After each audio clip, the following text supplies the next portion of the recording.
প্রিয় দর্শক, Chittagong arts complex বিস্তারের সাপ্তাহিক অন্তর্জাল ভিত্তিক চলচ্চিত্র বিষয়ক অনুষ্ঠান বীক্ষণ ও বাহাসের 11তম পর্বে আপনাদের সবাইকে স্বাগত জানাই।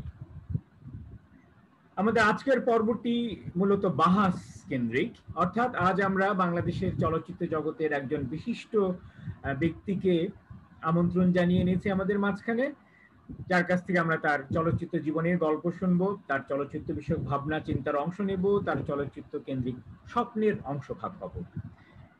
এবং আমাদের অত্যন্ত সৌভাগ্য, আজকে আমরা যাকে পেয়েছি তিনি আমার বিবেচনায় সম্ভবত বাংলাদেশের প্রথম এবং একমাত্র সত্যিকার অর্থে বৈশ্বিকভাবে পরিচিত এবং সক্রিয় একজন চলচ্চিত্র ব্যক্তিত্ব, যিনি বিশ্বের যে আন্তর্জাতিক বৃহত্তর চলচ্চিত্র পরিমণ্ডল সেখানেই কাজ করেছেন। মূলত তার নাম হায়দার রিজভী।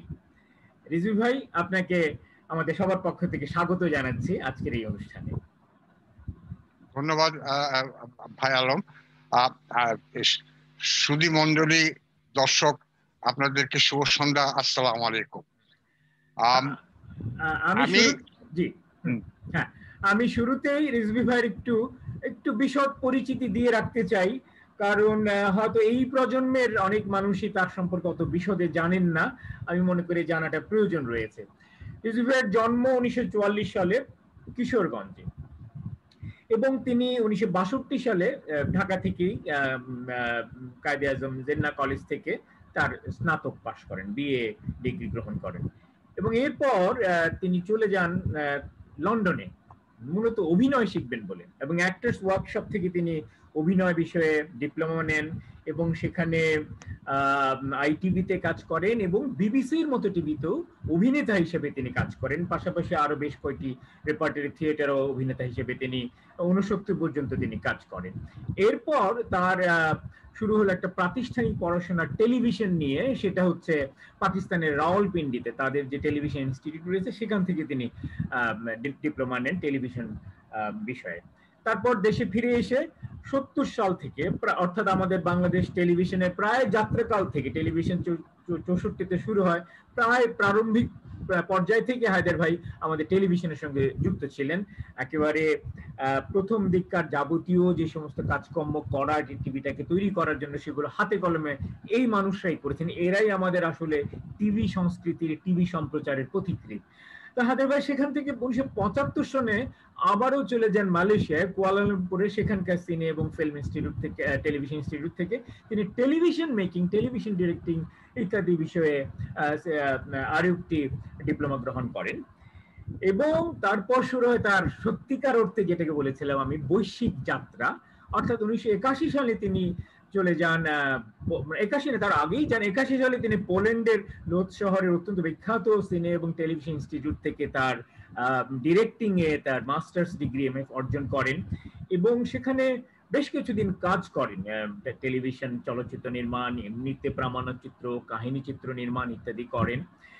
করে ফিরে এসে দেশে টেলিভিশনে আমাদের বাংলাদেশ বিটিভিতে আবার যুক্ত হন, বিটিভির সঙ্গে কাজ করেন, এরপর আবার চলে যান বাইরে এবং সেখানে গিয়ে তখন রীতিমতো বড় বড় প্রযোজক, পরিচালকদের সঙ্গে তিনি একটা কাজ করেন। তিনি পোলিশ তো অসংখ্য পরিচালকের সঙ্গে কাজ করেছেন, পাশাপাশি জার্মান, সুইস, ইংলিশ, এমনকি একজন বিশ্ববিখ্যাত ড্যানিশ ফিল্ম মেকার লার্স ভন ট্রিয়ার, আপনারা তার কথা জানেন, পাম দর পাওয়া তিনি একজন পরিচালক, তার সঙ্গে কাজ করেছেন অ্যাসিস্ট্যান্ট ডিরেক্টর হিসেবে। নিজেও অনেক ছবি তৈরি করেছেন পোলিশ টেলিভিশনের জন্য, 48 পর্বের সিরিয়াল, ছোট ছোট কিছু ছবি করেছেন, ডকুমেন্টারি এবং কাহিনী চিত্র, যার মধ্যে উল্লেখযোগ্য হচ্ছে Kaliska, Marek, my place under the sun, Prussian captain ইত্যাদি। তারপর দেশে ফিরে এসে তিনি বিভিন্ন বিশ্ববিদ্যালয়ে শিক্ষকতা করেছেন চলচ্চিত্র বিষয় নিয়ে, আমাদের ফিল্ম ইনস্টিটিউটে পড়িয়েছেন, আর্কাইভে পড়িয়েছেন, পাঠশালায় পড়িয়েছেন এবং চলচ্চিত্র সংক্রান্ত যাবতীয় কর্মকাণ্ডের সঙ্গে তিনি যুক্ত। যেমন চলচ্চিত্র বিভিন্ন উৎসবের জুরি বোর্ডে তিনি থাকেন, দেশে বিদেশে। তেহরানে তিনি একাধিক উৎসবের জুরি বোর্ডে ছিলেন। এর পাশাপাশি লেখালেখি করেছেন, তার আর্টিকেল বিভিন্ন জার্নালে প্রকাশিত হয়েছে এবং তিনি নিজেকে পরিপূর্ণভাবে এই বয়সে, তার এখন 76 বছর বয়স, একজন চলচ্চিত্রের অগ্রভাগের সৈনিক হিসাবেই নিজেকে ব্যস্ত রেখেছেন। তিনি অভিনয় পর্যন্ত করেন, আসলে তিনি মূলত অভিনেতা, আপনারা শুনেছেন তিনি বাংলাদেশ থিয়েটারের অন্যতম প্রতিষ্ঠাতা। আমরা তাকে ছবিতে অভিনয় করতে বিদেশে তো করেছি, আমরা ঢাকাতেও রিনা ব্রাউনে দেখেছি, আমরা শামীম আখতারের ছবিতে অভিনয় করতে। সম্প্রতি 2017 সালে কেতুকি নামে একটি ছবিতে অভিনয় করেছেন। অর্থাৎ বহু বর্ণাঢ্য চরিত্রের এবং ব্যক্তিত্বের অধিকারী হায়দার রিজভী ভাই। আমরা আজকে তার মুখ থেকেই তার এই বর্ণাঢ্য জীবনের বিশদ গল্প শুনবো এবং তার চলচ্চিত্র ভাবনার সঙ্গে পরিচিত হব। তো হায়দার ভাই, এবার আনুষ্ঠানিকভাবে মঞ্চ আমি ছেড়ে দিচ্ছি আপনাকে। ধন্যবাদ। আমার স্কুল জীবন থেকে সিনেমা দেখতে যেতাম, নবপুর স্কুলে পড়ি। ওইখান থেকে আমার মনে হলো যে আমি অভিনয় করব। এটা আমার মধ্যে ঢুকে গেছিল এবং আমার এখনো মনে আছে যে ময়মনসিংহ জেলা স্কুলে তৎকালীন, মানে তৎকালীন না, মানে লিয়াকত আলী খান এর ওই মিটিং এ গুলি করে হত্যা করা হয়েছিল। তো আমি দরজার পাশে দাঁড়িয়ে আছি, আর টিচার যিনি ডাইরেকশন দিচ্ছেন উনি একজন ছেলেকে বলছেন যে আমি যখন গুলির শব্দ করব তুমি পড়ে যাবে। তো সে 2-3 বার চেষ্টা করলেও পড়তে পারতেছেন। তো মানে আমাকে শিক্ষক বললেন, এই তুমি চেষ্টা করবে? আমি বলি যে স্যার করি করি করি স্যার। তো আমি গেলাম এবং আমার মনে আছে যে গুলির শব্দ, আমি ধাপ করে একদম বেঞ্চের উপর পড়ে গেলাম এবং শিক্ষক বললেন, হ্যাঁ এটা এটা এটা এটা এটা এটা। So the acting has been in my blood somehow, মানে I've enjoyed it and এই করে আস্তে আস্তে আমি অভিনয় করার জন্য বললাম। তো আমার মনে আছে 1962-তে বাবা সরকারি কর্মচারী, অনেক কষ্ট করে আমাকে, আমি একটা ইংল্যান্ড যাব, উনি বলেন ঠিক আছে যাও বেটা, ওখানে গিয়ে তুমি চার্টার্ড অ্যাকাউন্টেন্সি পড়বে। তো আমি ওখানে গিয়ে চার্টার্ড অ্যাকাউন্টেন্সি না করে ওই একটা স্টুডিওতে ঢুকলাম এবং অভিনয় প্রশিক্ষণ হিসাবে, মানে প্রথমবার শিক্ষক ছাত্র হিসাবে নিয়ম অনুযায়ী এবং কারিকুলাম অনুযায়ী পড়াশোনা শুরু করলাম। তারপর বিবিসি, আইটিভি, এরকম কি ওই অন্যান্য শহরে সোয়ানজি থিয়েটারে অ্যাসিস্ট্যান্ট স্টেজ ম্যানেজার, এএসএম। মানে কথা হচ্ছে যে আমার মতন মানে কি বলবো, ইন্ডিয়ান চেহারা, ইন্ডিয়ান কমপ্লেকশন, আমাদের খুব একটা স্টেজে খুব একটা নাটক ছিল না, তাই আমাদেরকে ওরা মানে এএসএম অ্যাসিস্ট্যান্ট স্টেজ ম্যানেজার হিসেবে কন্ট্রাক্ট করতো। ওটা না হলে আমি আবার অ্যাক্টার্স অ্যাকুইটির মেম্বার হতে পারতাম না, সুতরাং আমাকে ওটা করতে হলো। এবং আস্তে আস্তে ওইখানে ওই যখনই ওই একটা মাত্র প্যাসেজ টু ইন্ডিয়া, জিএম ফস্টারের প্যাসেজ টু ইন্ডিয়ার ডক্টর আজিজের রোলটা, যেটা পরে সিনেমায়, টেলিভিশনে সরি ইয়ে করলো পাকিস্তানের জিয়া মহিউদ্দিন। এই করে আস্তে আস্তে করে তারপর আমি দেশে ফিরলাম। ফেরার পর দেখলাম যে একটা পত্রিকা অ্যাডভার্টাইজমেন্টে আছে যে তারা প্রযোজক নিয়োগ করবে, যার জন্য 6 মাসের ট্রেনিং লাগবে, পাশ করলে প্রযোজক হওয়া যাবে বাংলাদেশ তৎকালীন পাকিস্তান টেলিভিশনে। এর জন্য আমি রাওয়ালপিন্ডিতে গেলাম, তাই না, somehow I stood first. It's no, I don't know. I somehow, because it was in my blood. Somehow I felt that I can be a good producer director as well. So somehow I did that and I stood first. And then they asked me to stay behind and join Karachi Television. আমি বললাম না, আমি আমার বাবা মাকে ছেড়ে এসেছি, অনেকদিন তাদের সঙ্গে ছিলাম না, বিদেশে ছিলাম, আমি ঢাকায় যাই, বাবা মার সঙ্গে একটু থাকি। and I came and joined Dhaka Television. Haider ভাই, আমরা চলচ্চিত্র মানে film as such, film making and ওইটার সঙ্গে কিভাবে আগ্রহটা তৈরি হলো আপনার, বা যোগাযোগটা তৈরি হলো কিভাবে? ওই টেলিভিশনে থাকতেই ভিজুয়াল মিডিয়ামের প্রতি আমার একটা ফ্যাসিনেশন চলে আসলো। আর দেন এটা ভালো করে জানার জন্য ওই যে একটা ছোট্ট একটা ওয়ার্কশপ ট্রেনিং যাই বলেন আপনি, ইসে ছিল মালয়েশিয়ার কুয়ালালামপুরে ছিল, ওখানে গেলাম। তারপর আসলাম, আসার পর এই সব অ্যাক্সিডেন্ট, মানুষের জীবন যে অ্যাক্সিডেন্ট পূর্ণ জিনিস। ব্রিটিশ কাউন্সিলে, ঢাকার ব্রিটিশ কাউন্সিলে ডিপ্লোম্যাটসরা টেমিং অফ দ্য শ্রু স্টেজ করছিল, নাটকটা করবেন তারা। আমাকে বাংলাদেশ টেলিভিশন, পাকিস্তান ঢাকা টেলিভিশন থেকে বলা হলো তুমি যে একটা রিপোর্ট করো, তৈরি করো ওটা। তো আমি গেলাম ওখানে, সামহাও ওই রিপোর্ট তৈরি করছি। তখন সামহাও ব্রিটিশ হাই কমিশনার জানতেন যে আমি অভিনয় শিখে এসেছি লন্ডন থেকে, কি বলে জানি। তখন উনি আমাকে বললেন, মিস্টার রিজভী, আমরা তো সব অ্যামেচার, আপনি একটু আমাদেরকে একটু দেখিয়ে দেন কোথায় কি করতে হবে, কি করতে হবে। and that is how, and among the cast was the Shazdi affair of Poland. আচ্ছা আচ্ছা আচ্ছা, আই সি, ওকে। তো উনি আমাকে বললেন যে আপনি কি আমাদের দেশে যাবেন পড়তে, ফিল্মের উপরে পড়তে? তখন আমি বললাম যে জি, না আমাদের খুব একটা ভালো স্কুল আছে, ওখানে আপনি যাবেন। তো আমি যত জানতাম যে এটা কমিউনিস্ট দেশ, আমি কি যাব, কোথায় কোন কমিউনিস্ট দেশে যাব পড়তে? সরি, এরপরে আমি মালয়েশিয়া গেছি, এরপরে মালয়েশিয়া গেছিলাম ওখানে। হ্যাঁ হ্যাঁ হ্যাঁ, মালয়েশিয়ায় যখন আমি গেলাম তখন ওখানে একটা ছিল অস্ট্রেলিয়ার এবিসির প্রডিউসার ডিরেক্টর পিটার অ্যালেন, আর একটা ছিল কানাডার একজন সিবিসির একজন প্রডিউসার ডিরেক্টর। তো ওই যা হয়, সন্ধ্যার সময় বসে আমরা আড্ডা মারতাম, মানে ওয়ার্কশপ শেষ, বসে চা খাওয়া, ইয়ে খাওয়া, আড্ডা মারা। তখন আমি একজনকে, ওদের দুজনকে জিজ্ঞেস করলাম, আচ্ছা শোনো, এরকম ব্যাপার, আমাকে এরকম একটা পুলিশ অ্যাম্বাসেডর বলছে যে ও আমাকে একটা স্কলারশিপ দেবে পোল্যান্ডে ফিল্ম স্কুলে পড়তে। আমি কি, এটা কি? এই তারা দুইজনে যেই শুনলো পুলিশ ফিল্ম স্কুলের কথা, তুমি দেশে গিয়ে সঙ্গে সঙ্গে চেষ্টা করো এবং চলে যাও ওখানে, খুবই ভালো স্কুল, এই সেই। এবং it is a true Alam ভাই, যে আজকে যদি আপনি গুগলে সার্চে যান best film schools in the world, তার মধ্যে আমার স্কুল বা মিউনিক স্কুলের নাম আসবে।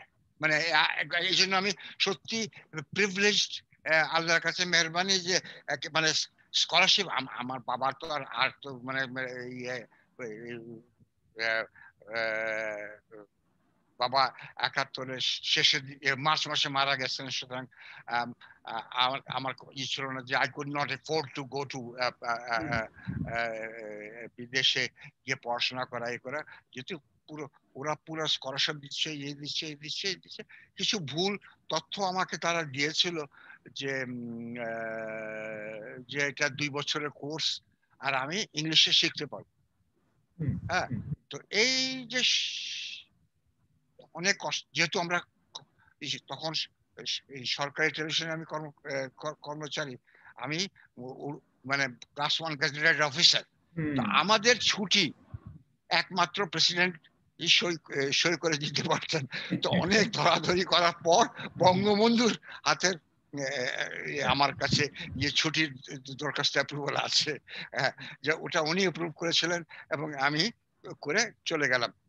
and it is a fact, it is really a great institution. মানে পুলিশ ফিল্ম স্কুলটা honestly, মানে আজকেও, মানে এখন বর্তমানে আমি যদি দেখি যে প্রায় 6-7 জন ক্যামেরাম্যান পুলিশ ফিল্ম স্কুলের হলিউডে কাজ করছে। মানে big time cameraman, and it is a really good film school. এই করে তারপর যা হয় জীবনে, আমি এক পুলিশ মহিলাকে বিয়ে করে ফেললাম। তো তো ওই করে আমি 1980 সালে দেশে মাস্টার্স করে দেশে ফিরলাম, এসে আবার টেলিভিশনে জয়েন করলাম। যা আমার একবার আপনার সঙ্গে আমার দেখা হয়েছিল, আমি 81-তে বুয়েটে পড়তাম, সেখান থেকে টেলিভিশন বিতর্ক প্রতিযোগিতায় যেতাম তখন আমরা। যে টেলিভিশনে আলী ইমাম আমাদের প্রযোজক ছিলেন, তিনি একবার আপনার সঙ্গে পরিচয় করিয়ে দিয়েছিল সেখানে, 81 সালে সেটা আর কি। আচ্ছা বলেন। আচ্ছা, তো হলো যে যা হলো যে জয়েন করলাম, চাকরি কাজ শুরু করলাম, করলাম। তৎকালীন আমার বস ডাইরেক্টর প্রোগ্রামস ছিলেন খালেদা ফাহমি। তো উনি বললেন এই ছেলেটা তো ভালো ইংরেজি লিখতে পারে, পড়তে পারে, একে করি, বিদেশে যোগাযোগের জন্য যতগুলি চিঠিপত্র আছে এটা দায়িত্ব আমাকে দিলেন। ওই আর কি, বিদেশ থেকে অনুষ্ঠান কেনা, ওই যে আমরা কিনতাম ওইটা, তারপর মন্ত্রণালয়ের সঙ্গে যোগাযোগ, তখন ইংরেজিতে করা হতো, এইগুলি আমাকে দিলেন। আমি খুব একটা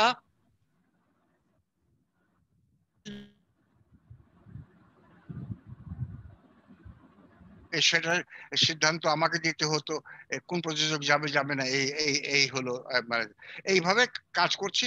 কিন্তু আমার স্ত্রী পুলিশ মহিলা, ওনাকে পাসপোর্ট দিচ্ছে না যে আমার সঙ্গে দেখা করতে আসবে ঢাকায়। তখন আমি তৎকালীন তখন বাংলাদেশের এমবেসি ছিল, আমি গিয়ে ওই শাহজি আফেয়ারকে বললাম কি ব্যাপার, আমার বউকে আপনারা পাসপোর্ট দিচ্ছেন না কেন? বলে কেন কে দিচ্ছে না? বলে যে আপনাদের সরকারই, আপনারা দিচ্ছেন না, সরকার দিচ্ছে না। তো আমাকে বললেন যে আপনি একটা দরখাস্ত দেন, আমাকে চিঠি দেন, আমি এটা ফরওয়ার্ড করছি। তাই হলো, আমি করলাম, এবং আমি বললাম যে আমি friend of Poland and all that, আমার বউকে আপনারা আমার সঙ্গে দেখা করতে দেবেন না কি? তো she got it and she came in 83 and stayed for a month and half. কিন্তু ওই যে she comes from a society where women have a place, সুতরাং she got a little cultural shock, বিরাট কালচারাল শক যেটাকে বলা হয়। যে মানে আমার এখনো মনে আছে যে আমার ভাই বললেন, বড় ভাই বিমানের ক্যাপ্টেন ছিলেন, তো ও বললো যে ঠিক আছে, তোমার তো ক্রিস্টিনা এবং তোমার জন্য একটা আমরা সোনারগাঁ হোটেলে একটা দাওয়াত করব, তো কাকে কাকে ডাক দেবো এটা হিসাব করি আমরা। তো আমাকে আমার বউ জিজ্ঞেস করছে, তো এক পোলিশ ভাষা ছাড়া অন্য কোনো ভাষা জানে না, সে আমাকে জিজ্ঞেস করলে তোমরা কি আলাপ করছো? আমি বললাম এই ব্যাপার, তোমার সম্মানার্থে একটা পার্টি দেওয়া হবে, ওখানে একটা কি বলে কাকে কাকে ডাকা হবে। তো বলতেছে কি আমাকে তোমরা জিজ্ঞেস করবে না? আমার তো পছন্দ অপছন্দ আছে, আমাকে জিজ্ঞেস করবে না? তো আমার বড় ভাই জিজ্ঞেস করেন কি জিজ্ঞেস করছে? আমরা এই জিজ্ঞেস, ওকে বলে that's none of our business. আমি বললাম, আমি বলতে চাচ্ছিলাম ঘুরে বলবো, কিন্তু আমার বলছে না, tell her this truth, what I told you. আমি বলেছি। So she got a shock, a cultural shock. So after 1.5 months, she went back to Poland. So I stayed on and in Bangladesh television চাকরি করছি, এদিকে কি বলে state department, যে America state department যে একটা বিয়ে দেয়, ইন্টারন্যাশনাল ভিজিটার্স প্রোগ্রাম, আইভিপি, যে একটা 1 মাসের একটা খুব সম্মানিত স্টেট ডিপার্টমেন্ট অর্গানাইজ করে একটা ভিজিট হয়, ওটাও আমাকে দেওয়া হলো, গেলাম, গিয়ে আমি আর আসলাম না। ওইখান থেকে আমি পালিয়ে চলে গেলাম সে কি বলে আপনার পোল্যান্ডে চলে পোল্যান্ড গেলাম। ওই ওইখানে থেকেই আর কি আস্তে আস্তে মানে she told me দেখো তো তোমার দেশে যে অবস্থা দেখে আসলাম যে আমি ওখানে থাকতে পারবো না, কোনো আমার মানে মহিলাদের কোনো অধিকার নেই। হ্যাঁ, তোমার বড় ভাইয়ের বউকে দেখলাম বেচারি যা বলে চুপচাপ থাকে, কিছু বলে না। Anyway, so I said what do I do, right, how to survive. So then I started বন্ধু বান্ধবের খোঁজ নিলাম। ওরা বললো ঠিক আছে আমার ছবির প্রধান সহকারী হও। আমি বললাম ওকে।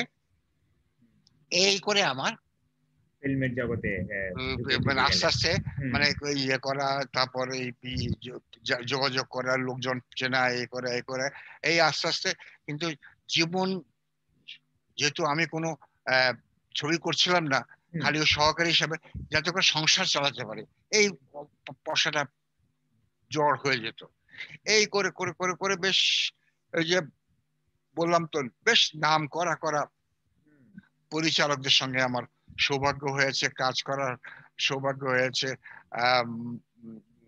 1990 বোধহয়, হ্যাঁ 90-তে লার্স von ট্রিয়ার, Danish, is a cult director. He's a cult director. মানে ইউরোপে he is really a big name. Antichrist, Dancer in the Dark, Waving of the Breaking of the Waves, Melancholia, Palmdor,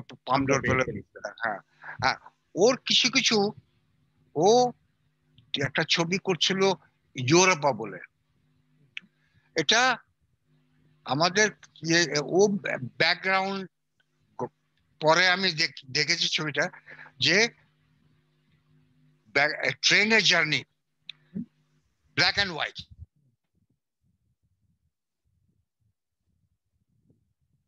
ওই পুরান ট্রেনে ট্রেনের ব্যাকগ্রাউন্ডটা, জানলার ভাগ দিয়ে কি দেখা যাচ্ছে, ভিতরে কি দেখা যাচ্ছে, সব ব্ল্যাক অ্যান্ড হোয়াইট। এইটা নিয়ে সে পরে গিয়ে এডিট করলো, সে কি বলে এডিটিং সময় মানে পোস্ট প্রোডাকশনে গিয়ে চরিত্রে বসালো, চরিত্রটা কালার ছিল। It's really interesting work. মানে লোকটা মানে is nearly film making genius.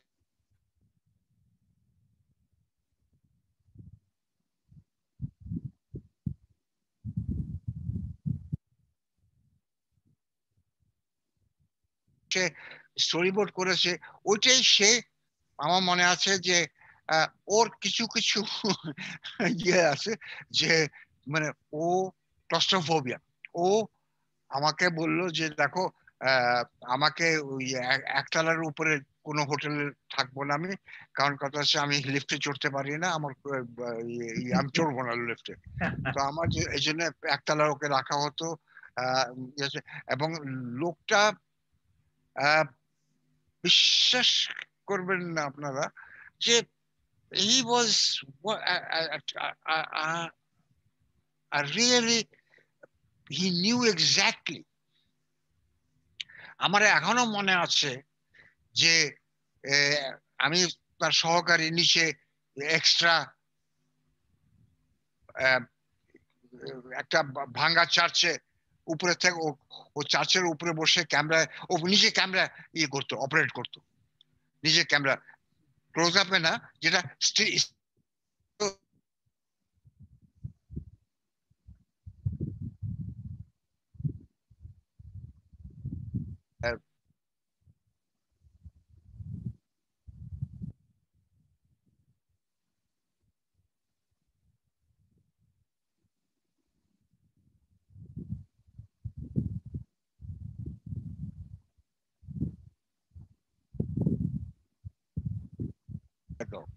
বাম দিকে।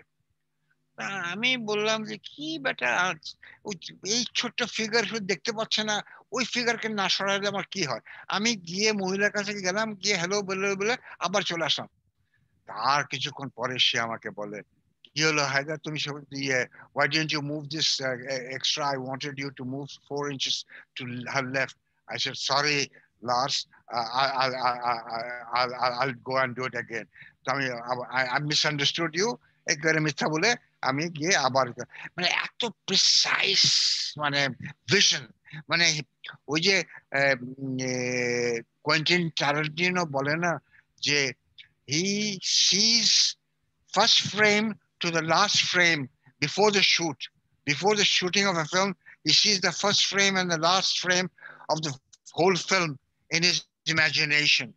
এবং ওই লার্স ফন ট্রিয়ারের ওইটাই, যে from first frame to the last frame he sees in his imagination that this is how it should look and this is how it should work. So it was really a privilege to have worked with him. মানে একটাই যা হয় ওইসব লোকদের হয় কি, they don't care much about people around him. All he's interested is in his work, and then his after shoot he goes and relaxes and whatever he does that মানে মানে আশেপাশে যে ক্রু এগুলোর প্রতি তার খুব একটা কেয়ার ছিল না। হ্যাঁ, যেটা যেটা আমি ঈশ্বরেও দেখেছি, এই জিনিসটা, এই গুণ, এই দোষটা আমি ঈশ্বরের মধ্যে দেখেছি। আমাদের মানে গ্রেট আঞ্জে ওয়াইদা, Ashes and Diamond, and Man of Marble and all that film, one of the greatest Polish director, যাকে তার সঙ্গে কাজ করার সৌভাগ্য হয়েছিল। আমি আমি তার সঙ্গে কাজ করেছি, তো তার সঙ্গে ওই ইসের সঙ্গে কি বলে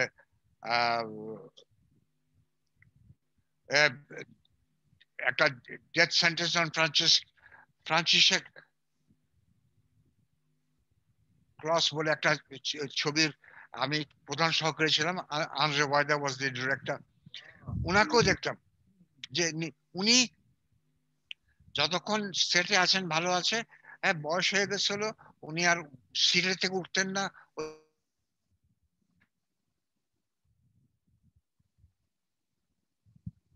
সরাতেন। আমি বলবো আপনি করবেন, যান যান যান করেন, গিয়ে সরিয়ে দেন ওই অভিনেতাকে বাম দিকে একটু। আমি বলি জি আচ্ছা। তো ওনাকেও দেখতাম যে আমরা কাজ করছি, উনি আমাকে ঠিক একটা সময় বলতেন ব্রেক নাও, আমি 2 ঘন্টা আরাম করব, আমাকে ঠিক 2:30টার সময় খাওয়া সহকারীকে দিয়ে পাঠিয়ে দিও আমার উইনাবেগোতে, আমি খেয়ে 3টার সময় চলে আসবো। তাই কিন্তু উনি ফিরে আসতেন, কিন্তু কোনোদিন জিজ্ঞেস করতেন না আমাদেরকে যে আমরা কেউ খেয়েছি, আমরা খাইনি।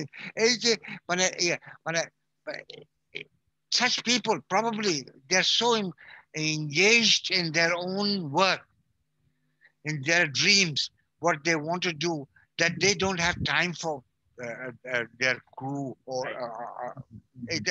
this is my observation, I don't know, maybe I'm wrong, but আপনি আপনার নিজের ছবি তৈরি করা কখন কিভাবে শুরু করলেন, নিজের একেবারে নিজস্ব পরিচালনা? আমার কথা ওই যে প্রধান সহকারী হিসাবে কয়েকটা সিরিজ করার পর আমাকে ওখানে ওই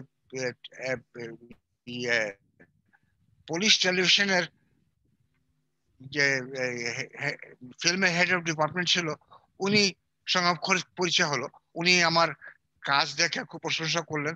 তারপর আমি ওনাকে বললাম যে ভাই আমাকে কি একটা আমি কি এই ছবির পরে কি আপনার সঙ্গে যোগাযোগ করতে পারি? আমি একটা স্ক্রিপ্ট আছে, এটা নিয়ে আমি একটা ছবি করবো। হ্যাঁ অবশ্যই যোগাযোগ করেন। তো আমি তারপর স্ক্রিপ্ট নিয়ে আমি ওনার সঙ্গে যোগাযোগ করলাম। উনি স্ক্রিপ্ট পড়ে আমি বললেন যে হ্যাঁ ঠিক আছে, আমি অর্ডার দিয়ে দিচ্ছি, আপনাকে ছবি করার জন্য পয়সা দেওয়া হবে। Naturally, I found a producer, the producer of my for some you know that film called Ida. 2015-এ অস্কার পেয়েছিল বেস্ট ফরেন। ইদার ইদার ইদার প্রডিউসার আর এই আমার প্রডিউসার এক। সো মানে ওই 3 বছর আগে যখন আমি পোল্যান্ডে গিয়েছিলাম বেড়াতে, তখন আমি ওর অফিসে গেলাম, অনেক বসে চা টা কফি খেলাম। সে আমাকে ওই অস্কার যে অস্কার খুব ভারী হয় ভাই, হ্যাঁ, ও ওর রুমের পড়েছিল, তো আমাকে বলে ধরো ধরো ধরো। আমি বলে দাও ভাই দাও দাও, একটু ধরি, ধরে দেখি কিরকম ওজন এই সেই। So my producer and public public ইদার প্রডিউসার এক। So that is the only, ওইটাই হলো আমার প্রথম যাত্রা শুরু। তারপর যেহেতু আমার এই ছবিটা খালি পুলিশ টেলিভিশন দেখায়নি, এইচবিও তো দেখাইছিল। হ্যাঁ হ্যাঁ হ্যাঁ, এবং ওই ওই দেশ, এই সভ্য সমাজে একটা যে জিনিস আছে যে সিন্স আই বিলং টু, এখনো মেম্বার অফ পুলিশ ফিল্ম গিল্ডের মেম্বারটা আপনি ডিরেক্টর। হ্যাঁ হ্যাঁ হ্যাঁ।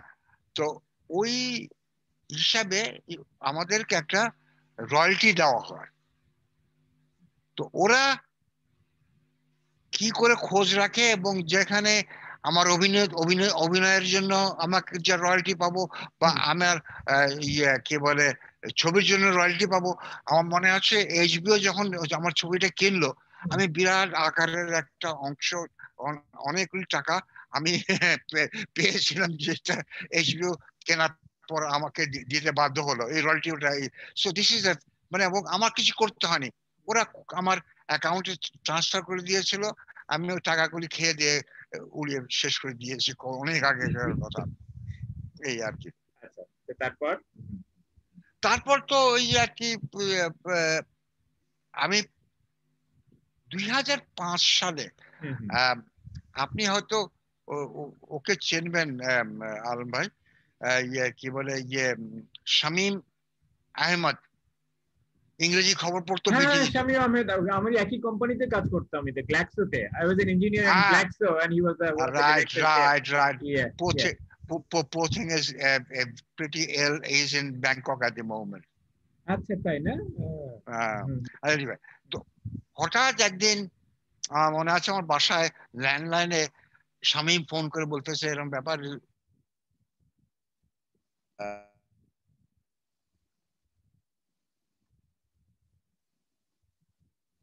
বলা হবে, would you like to come and join us as CEO? I said, to open a satellite channel, so I know so little about satellite TV channel. Anyway, I'm going to ঠিক আছে. So I came in 2005 এর মে মাসে, এবং ওই চ্যানেলটা ছিল বৈশাখী। So I am the founding CEO of বৈশাখী। আমার মনে আছে, এখনো মনে আছে, ডিসেম্বরের 29 তারিখে 2005 সালে আমরা কি বলে আমার এই 27 জন স্টাফ নিয়ে আমরা অন এয়ার চলে গেলাম, এবং দ্যাট ওয়াজ মাই। হায়দার ভাই, আমরা এখানে আসবো, কিন্তু এর আগে আমি আপনার ওই যে প্রাশান ক্যাপ্টেন, কারিজকা, মারেক, এই ছবিগুলো সম্পর্কে একটু হলে শুনতে চাই। ওগুলো কি বিষয় ছিল, কেমন ভাবে করেছিলেন, যদি সংক্ষেপে একটু বলতেন ওই ছবিগুলো সম্পর্কে। মানে Prussian officer was my diploma film, my master's diploma film.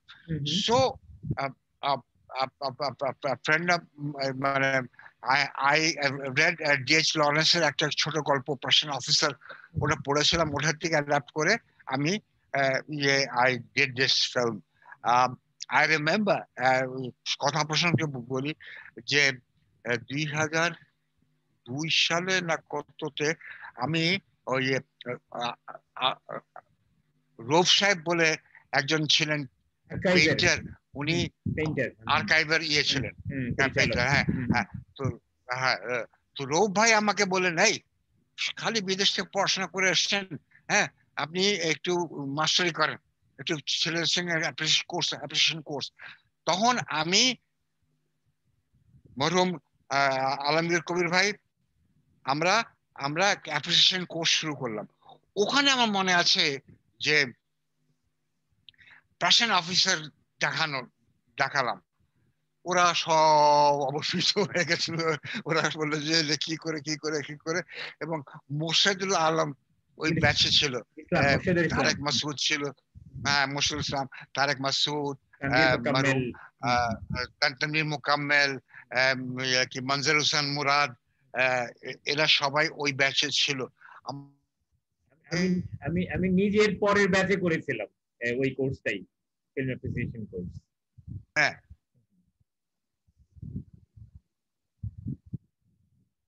ছবি করতে পারবো না, হ্যাঁ। তো সে আজ পর্যন্ত আমাকে যেখানে দেখা হয়, আপনার আমাকে সে বলে আপনার উপরে আমার খুব রাগ যে আপনি আমার কি বলে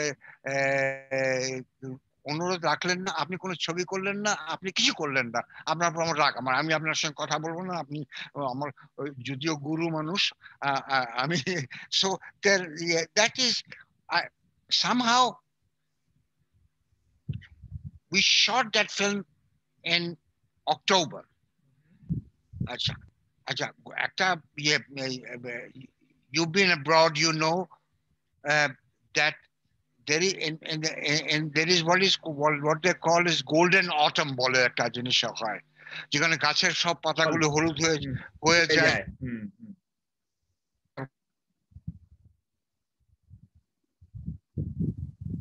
And I'm the shot that film in Eastman 35 Eastman করেছিলাম, এবং believe me এখনো I don't know about, I won't talk about this, the merits of the film. I'm saying about the color. It's really a good color. It's a really, এত সুন্দর colour বললাম তো। Luckily, it was a golden autumn in Poland, and we shot in a forest, outdoor, all our outdoor. I mean, 3/4 of the film is in outdoor. So that was really something which, excuse me, when we see, we don't, we amazed, how can he get such a beautiful color? So it was not, it was God gifted seasonal light, seasonal color that I got. And the other film that I did for Polish television was Nursery Rhymes. That was shot in studio. I had 1 or 2 days, 2 days of location. I was, since there was money there, so I employed professional actors who are big names in Poland, and I also had a very good cameraman who was a big name as well. So somehow the script is about a young boy who was paralyzed in an accident, car accident, where his father was driving. He was paralyzed and his mother died. So he used to move around the house in a wheelchair, moves around the house in a wheelchair, but cannot forgive his father that he killed his mother. So there was this thing, there was no connection between the father and the son. Father তার জন্য নাস্তা বানায় দিত, সে খেত না খেত বা ফেলে দিত, কুকুরকে খাইয়ে দিত, and also father had a girlfriend, so that also was another point of কি বলে distance between father and conflict. So somehow the film turned out, as I said, I mean, you know, Bhai Alam, HBO will not buy your film unless there is some merit there. Yeah, merit there. Otherwise, why would they buy? I mean, they have They have the whole world to pick and choose.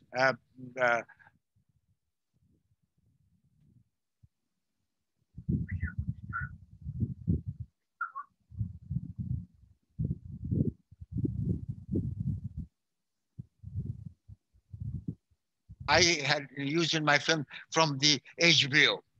So so that's why I feel that এরপর that's how I think you know I am uh, thinking of doing uh, uh, one of my students, my master's student from Dhaka University. He wants to arrange a day, an evening with me in a Shilpakala or somewhere. What Morshad is also very keen to do it, where they want to show my films next year sometime when the Corona thing is gone. Maybe we can show it. আচ্ছা, সবগুলো ছবি আছে আপনার কাছে না? আমি আমার কাছে ছিল, আমি আমার ওই ছাত্রদের নিয়ে গেছি আমার কাছ থেকে। ঠিক আছে, কখনো সুযোগ পেলে আমরা আমাদের অনলাইনেও একটা স্ক্রিনিং করতে পারি অথবা একটা শর্ট ফিল্ম। আচ্ছা আচ্ছা আচ্ছা, আমরা ফিরে আসি। আপনি বৈশাখী টেলিভিশনে কথা বলছিলেন, 2005 এ দেশে ফিরে এসে আপনি টেলিভিশন ক্যারিয়ারটা শুরু করলেন, সেটা বলেন সেই বিষয়টা।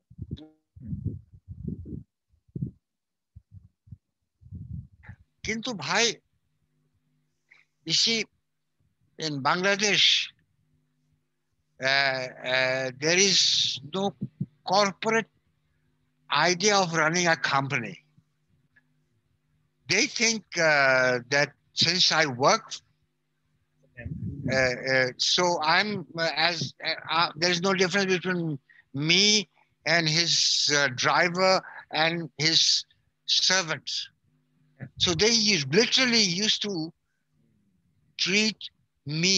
I remember just small incident which I was really got to my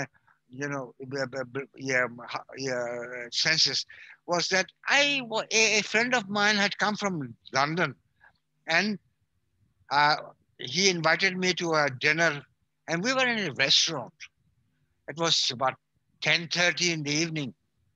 I get a call from one of my directors of the company, Boshagi Television Company, and he's saying that he can't see the channel on. There's something wrong with this transmission. He can't see the Boshagi channel. So I said, "Bhai, sir, why don't you have a number of the cable operators? Call them up and find out why you can't see it." And he spoiled my whole evening. আপনি phone করে বিষয় বলেন। What is this? I'm talking with a friend of mine whom I'm seeing after for many years, and this way. So as the days went on, we moved to. I had found that place, and we moved to. বর্তমান যেখানে বৈশাখী television channel আছে, ওই building and all that. But I found as the days went, they used to treat, I had no power. It's not that I wanted any power, but some respect. But then I found out that no, all they are interested is in, এমনি মুখে আমাকে বলতো যে না, তারা কোনো profit চায় না, তারা কিছু চায় না, they want to serve the people and all that rubbish. They were interested in making money, and I'm the one who should get them that money back. I said, look,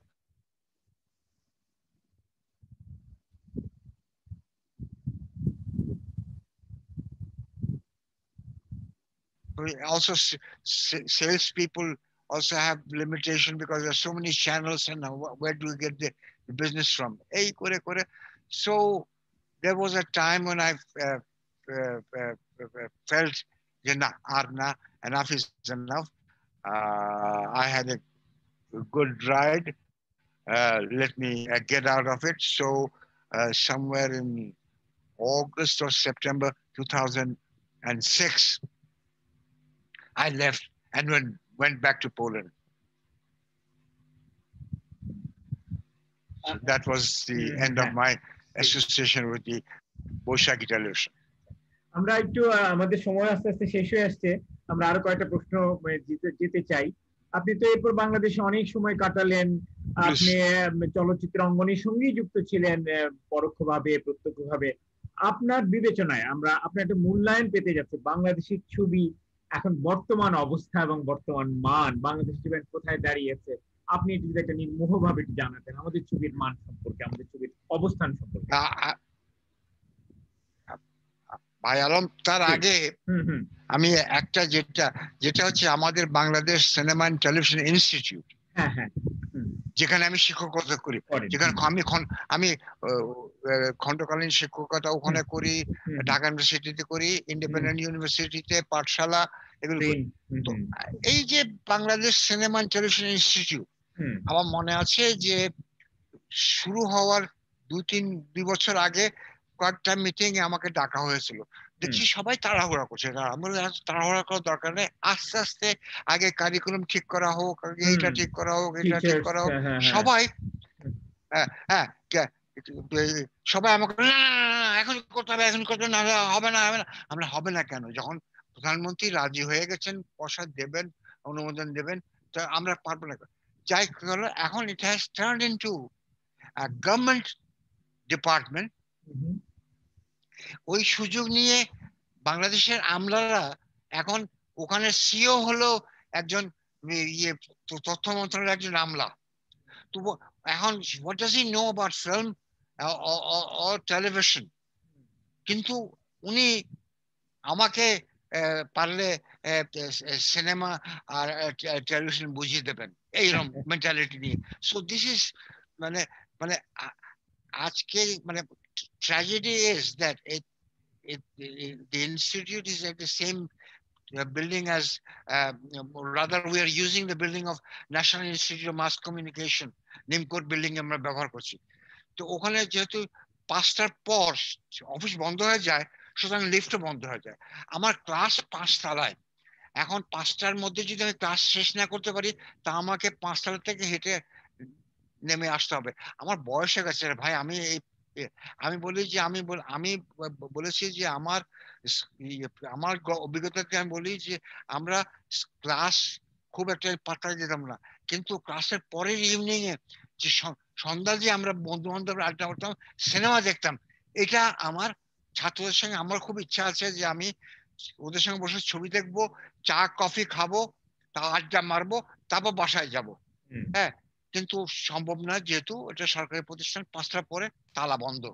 it's a tragedy, it is really.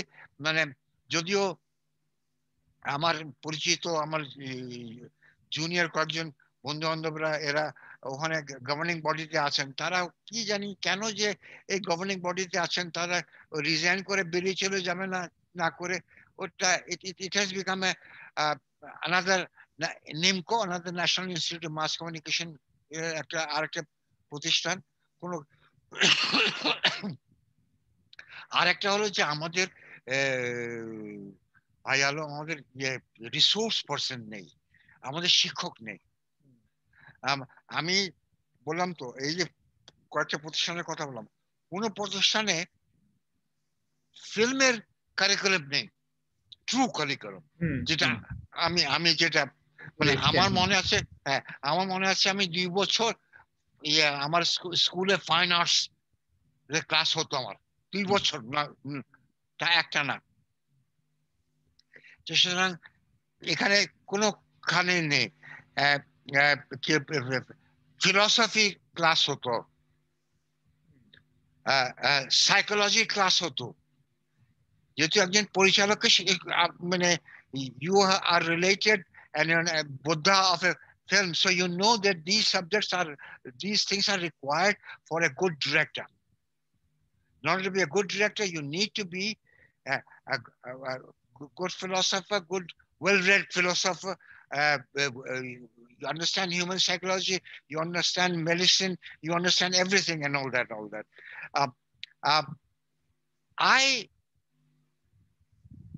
am really sad that unfortunately আমাদের younger generation, they're not willing to work hard. Unfortunately, you see, a film is as I tell my students, it's a 24/7. You have to be a filmmaker. You have to eat like a filmmaker. You have to sleep like a filmmaker. You have to have friends who are filmmakers. You have to walk like a filmmaker. You have to drink like a filmmaker. So this is not there. And আমাদের গুরু Roman Polanski আমাকে বলেছেন যে you know, if you want to become a good filmmaker, you have to turn this profession into a religion of yours. So in order to turn your religion, he said, he told me, as a Muslim, you have 5 times of prayers. So why don't you see one film a day? Then you become a good filmmaker. You have to turn into practice religion, মানে এটা করতেই হবে আমাকে। আমাদের এখানে সব সহজ পথ করছে যে আমাদের এখানে কোনো প্রি প্রোডাকশন কাজ হয় না, আমাদের এখানে কোনো প্রোডাকশন ডিজাইন নেই, আমাদের কোনো কস্টিউম ডিজাইন নেই, আমাদের কোনো সাউন্ড ডিজাইন নেই, আমাদের এখানে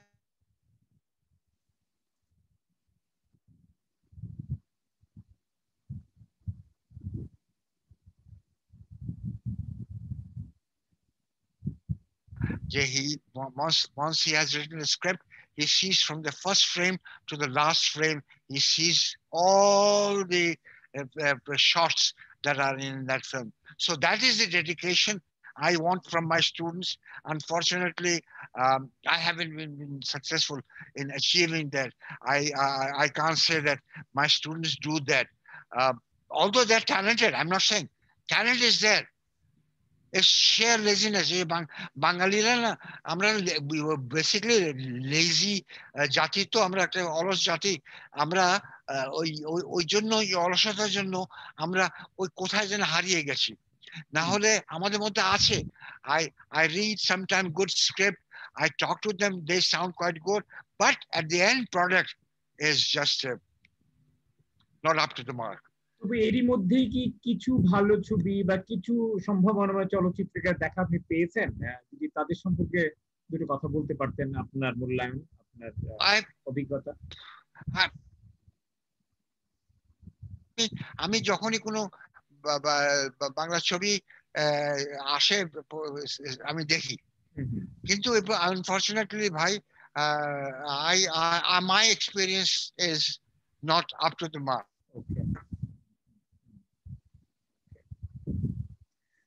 আচ্ছা, এবার হ্যাঁ,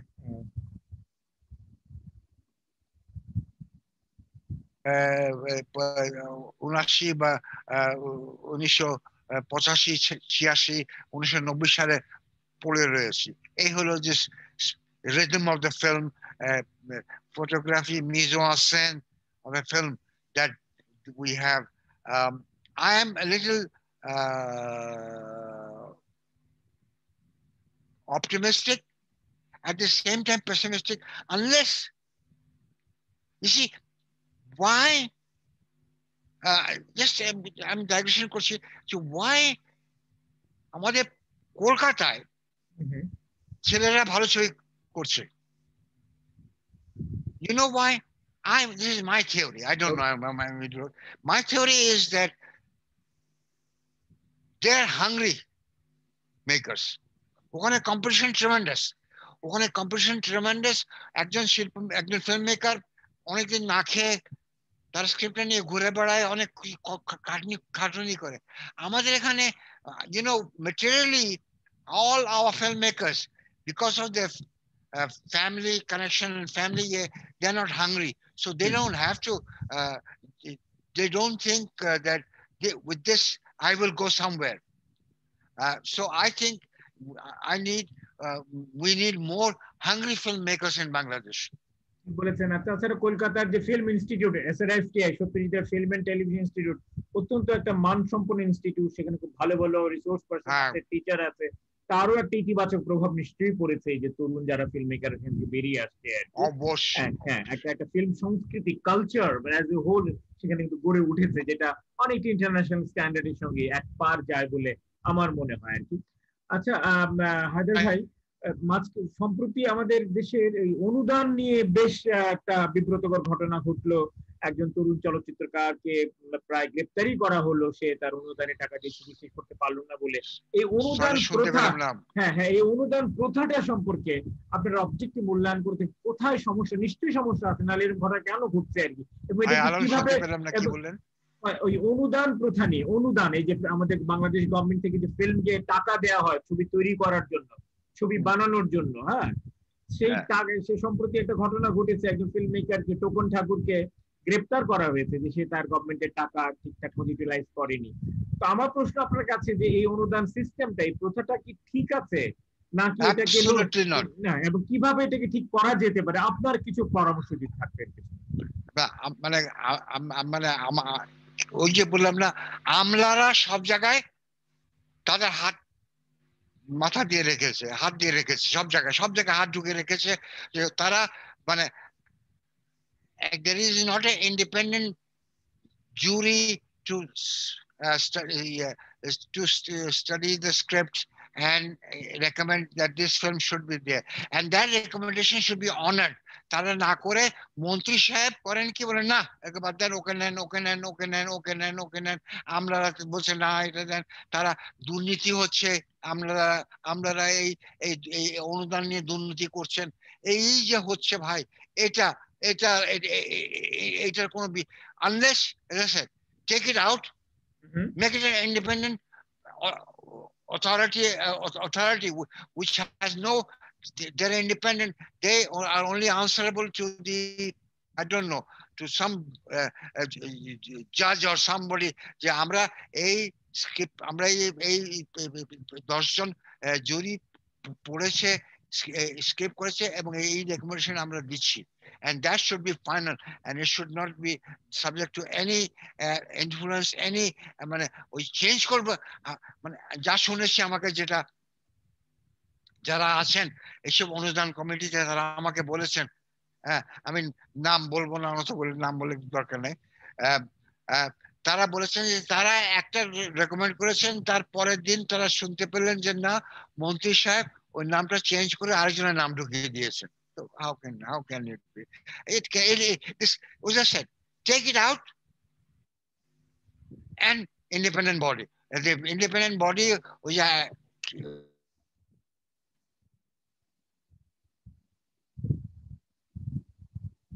এই বডিটাকে কন্ট্রোল করা যায়, দেওয়া হোক। মানে কোনো, আমি আই ডোন্ট মাইন্ড মন্ত্রী একজন থাকতে পারে, কিন্তু he has no power to interfere in the judgement of the jury. হ্যাঁ, এটাতে গেল ফিল্ম নির্বাচনে। এছাড়া যে টাকাটা দেওয়া হয়, যে টাকাটার যে দায়বদ্ধতা, এবং 9 মাসের মধ্যে ছবি শেষ করতে হবে, এটা আদৌ সম্ভব কিনা, কেউ পারে না, মানে সব মিলিয়ে মনে যেন একটা অরাজকতা, একটা নৈরাজ্য রয়েছে। না, কিন্তু হ্যাঁ। এটাও তো ভাই আলম একটা কথা, যে আমি যখনই সরকারের কাছ থেকে অনুদান পেয়ে টাকা পেলাম, আমি তো সই করে পড়ছি যে কত দিনের জন্য আমাকে দেওয়া হলো। হুম হুম। হ্যাঁ, আমার আমার আমি না আবার নাম বলবো না, আমি নাম নাম বলে অনর্থক দরকার নেই, যে অনেকে টাকা নিয়েছেন কিন্তু 1 ইঞ্চি ফুট ফিল্ম করেননি। কেন ভাই? সুতরাং মানে আজকে ও বেচারা, I feel sorry for him, যে ও বেচারা ধরা পড়লো, ওই যে কবি ঠাকুর ধরা পড়লো। কিন্তু অন্যদেরকে তো সবাইকে আচ্ছা, আমি আমি কেন বলবো যে আমার ছাত্র, আমি জানি, হ্যাঁ আমার 2টা ছাত্র, ওদের একজনের 3 বছর হয়ে গেল অনুদান পাওয়ার পর, আরেকজনের 2 বছর হয়ে গেল, এখনো তারা ছবি জমা দিতে পারে নাই। কেন?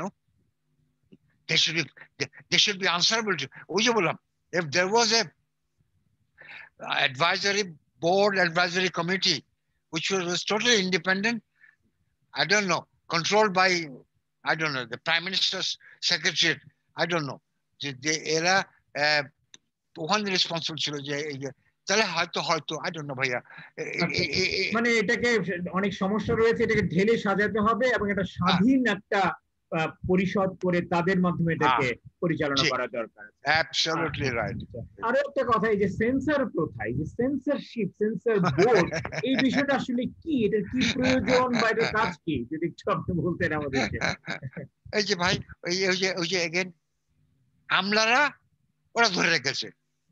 এখন এখন আপনাকে খুশি করার জন্য আপনার সঙ্গে সচিবের খুব খাতির হয়ে গেছে, সে বলছে যে ভাই আলম আপনাকে আমি সেন্সর বোর্ডের মেম্বার করে দিলাম, আপনি প্রত্যেকটা ছবি দেখবেন, 2,000 টাকা করে পাবেন, 2,500 টাকা করে পাবেন, হ্যাঁ তা আপনিও খুশি, সচিব সাহেব খুশি, যাকে দেওয়া হলো সে খুশি, জানুক না জানুক। আমি sorry Alam, I'm not saying that you don't understand film. What I'm saying is that Mr. X কে করা হলো এই সেম থিং ওখানে শুনছি নাকি যে ইয়ে টাকা দিয়ে ছবি পাস করানো যায়। এই যে ভাই আমি মানে কোথায় আচ্ছা, আর সেন্সর বোর্ডে যে নীতিমালা আছে সেটা তো একদম ব্রিটিশ আমলের ভাই, ওটাকে আপডেট করা দরকার। ওই নীতিমালা তো আজকে মানে হাজারো হাজারো শর্ট ফিল্ম হচ্ছে যেটা যেটা সেন্সর বোর্ডের আশেপাশেও যায় না, তারা বিদেশে ছবি পাঠাচ্ছে, ফেস্টিভ্যালে পাঠাচ্ছে, বন্ধু বান্ধব দেখাচ্ছে, আত্মীয় স্বজনকে দেখাচ্ছে। তো we have to be more in this matter, we have to be liberal না। আমার মনে আছে আমি একটা মিটিং এ বোধহয় আমাকে ডেকেছিল তারা সেন্সর বোর্ডে, ওখানে ছিল যে না, যে একটা ছবি শুরু করার আগে যে কেউ হোক আমাকে ইসের কাছে তথ্য মন্ত্রণালয়ে জানাতে হবে যে আমি এরকম একটা ছবি শুরু করতে যাচ্ছি। Why should I? What? I'm not তথ্য মন্ত্রণালয়ের servant. Why should I register? I have money, I want to make a film and I do it. So you cannot, today's day and age, when like we have এই যে আজকের যুগে এই ইন্টারনেটের যুগে আপনি যে আমার সঙ্গে কথা বলছেন, আমি আপনার সঙ্গে কথা বলছি, এটা তো বন্ধ করা সম্ভব না। সুতরাং you can't stop people making films and do that, এই আর কি। আমার একটা জিজ্ঞাসা, যে এত যে অনাচার, এত অব্যবস্থা, এত অন্যায় ঘটছে চলচ্চিত্র পরিমণ্ডলে, আপনারা সবই বুঝতে পারছেন, দেখছেন, কিন্তু আপনারা সবাই মিলে ঐক্যবদ্ধ একটা জোরালো প্রতিবাদের পেছনে করে তুলছেন না কেন, এবং এই অবস্থাটাকে পাল্টানোর জন্য কিছু সুনির্দিষ্ট পদক্ষেপ নিচ্ছেন? এটা আমার একটা বিনীত জিজ্ঞাসা। না ভাই, ওই যে বললাম যে I know my younger friends, তারা they probably they have their own agenda, I don't know, হাজার চেষ্টা করলেও তারা একসঙ্গে আসবে না। They have their own agenda, and which is sad. I love those people. The people I'm talking about, I love them. Yeah, they're good friends, younger, but they're good friends and all that.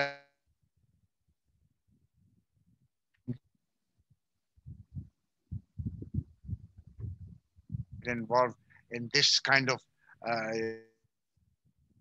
মন বেচারার চেষ্টা করছে কিছু, কিন্তু কোনো লাভ হচ্ছে না। আচ্ছা মাহাদেব ভাই, আমরা মোটামুটি একটু শেষের দিকে চলে আসছি। আমি আরো দু একটা প্রশ্ন জানতে চাইবো আপনার কাছ থেকে। একটা হচ্ছে এই যে ফিল্ম সোসাইটি মুভমেন্ট এতদিন ধরে আমরা করলাম, বা এখনো কিছু কিছু সংগঠন আছে, শর্ট ফিল্ম ফোরাম বা বিকল্প চলচ্চিত্র মাধ্যম, এই জিনিসগুলোর প্রাসঙ্গিকতা বা রেলেভেন্স এখন কতটা আছে, বা এগুলোকে কি আমার নতুন করে আপ টু ডেট করাও দরকার কিনা, বা এই জিনিসগুলোর সম্পর্কে, এদের ভূমিকা সম্পর্কে আপনার কি মূল্যায়ন? আপনি নিজেও ফিল্ম সোসাইটি মুভমেন্ট ছিলেন একেবারে গোড়ার দিক থেকে। না film societies in any civilized society is required. It is a must. And then the only problem that you quite rightly raised up, মানে আপনি ঠিকই বলেছেন আমাকে, যে কথা হচ্ছে এদের কিছু কিছু নীতিমালা বদলাতে হবে। You know, they feel they don't need to change. No, They need to এটাই change. Absolutely. Because today I don't need to go to a short film forum to see a short film. I will see it on my laptop. Absolutely, হ্যাঁ Hmm. এটাই। তো ফলে এটাকে একটু আরো মানে সমকালীন করে তুলতে হবে। এই সময়কার টেকনোলজি, এই সময়কার যে জীবন ব্যবস্থা, সমাজ ব্যবস্থা সবকিছুর সঙ্গে সঙ্গতিপূর্ণ করে তাকে বোধ নতুন ভাবে তার তৎপরতা, তার নীতিমালাকে ঢেলে সাজাতে হবে। মানে আমাদের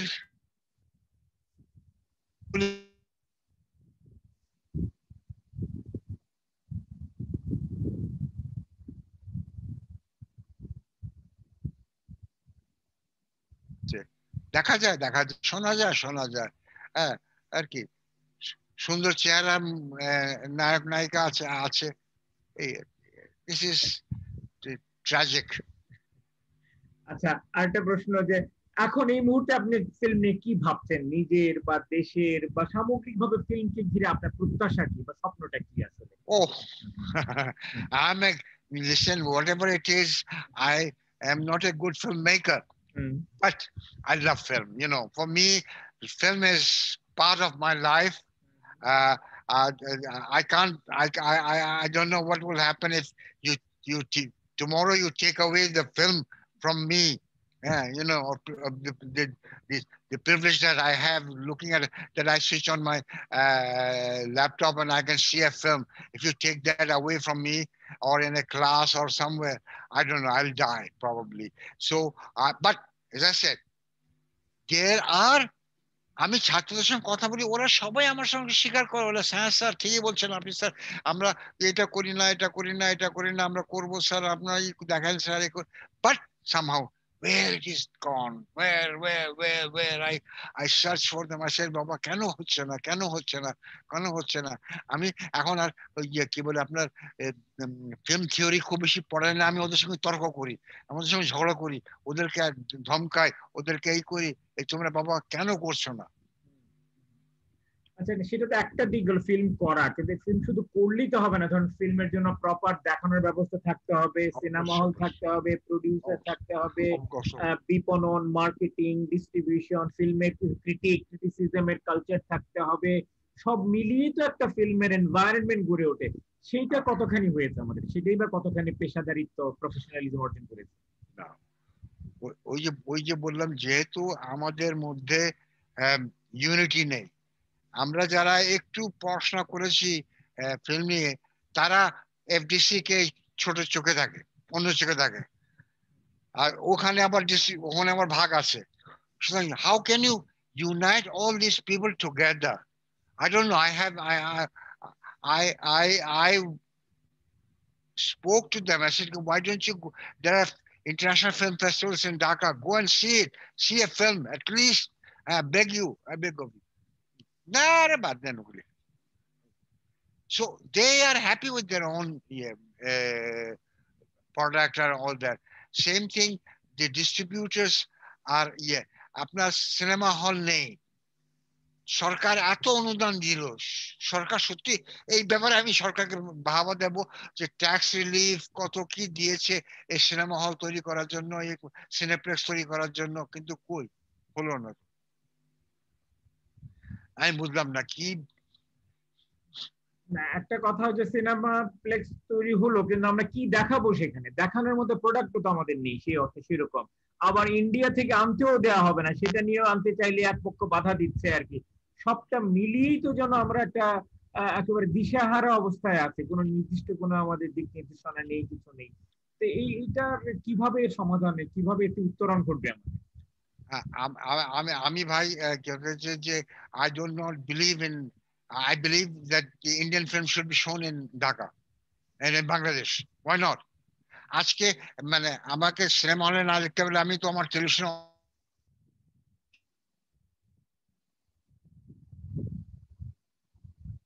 যে ইন্ডিয়ান ছবি এলে এফডিসি বন্ধ হয়ে যাবে, ঠিক কথা না, একদম ঠিক কথা না। কারণ কথা হচ্ছে যে এখনো তো আমি টেলিভিশন অন করলেই তো, ইন্ডিয়ান চ্যানেলগুলি অন করলেই তো আমি ইন্ডিয়ান ছবি দেখতে পাচ্ছি, তাহলে কোথায়? There is that banning Indian films, import of Indian films is, yeah. হ্যাঁ, একটা জিনিস চেষ্টা করা উচিত যে ইম্পোর্টের সঙ্গে আমাদের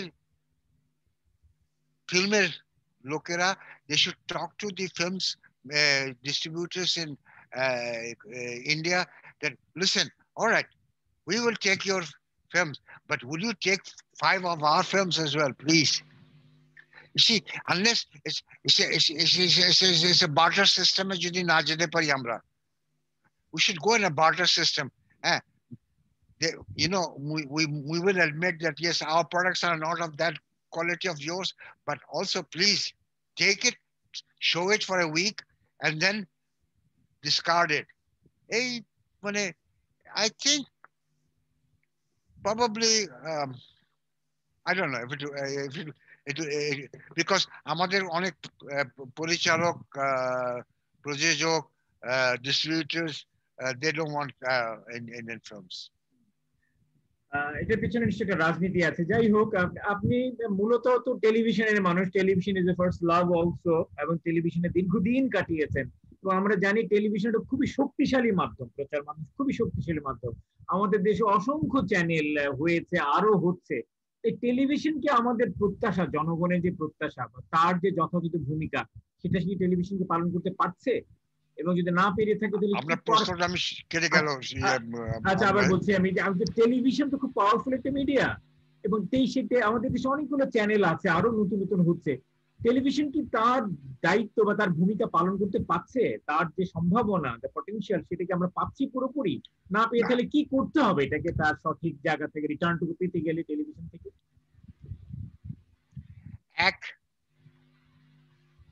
প্রত্যেক মালিককে বুঝতে হবে যে টেলিভিশনটা কি, এবং এটা হচ্ছে কি, এই যে কিছু আমাদের আজকে যে 36টা না কতটা চ্যানেল আছে, একটাও কি do you think are doing any good job? No, none of them. They're making money.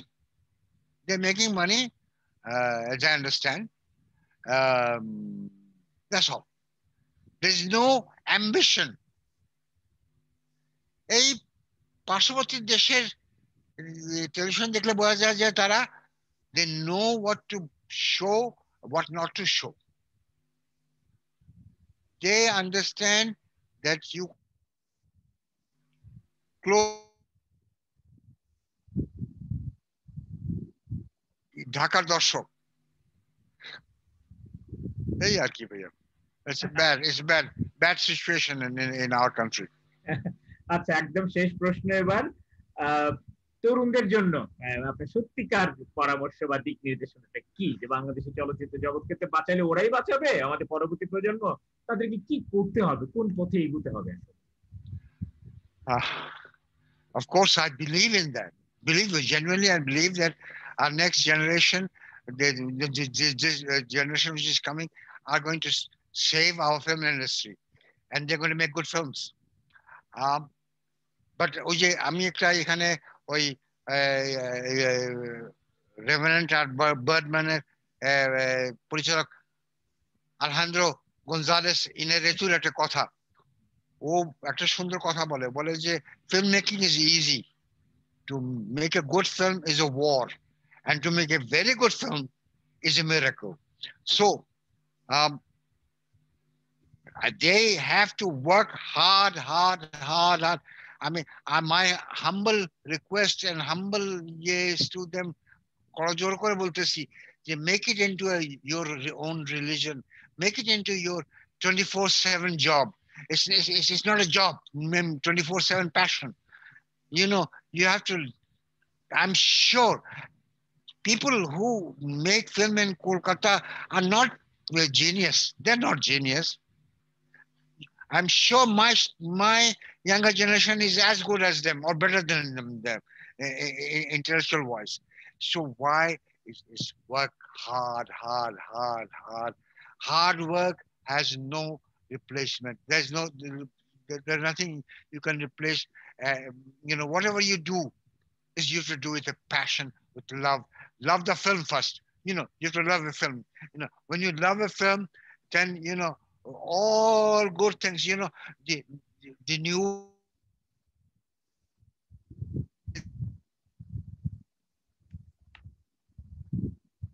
so many qualities.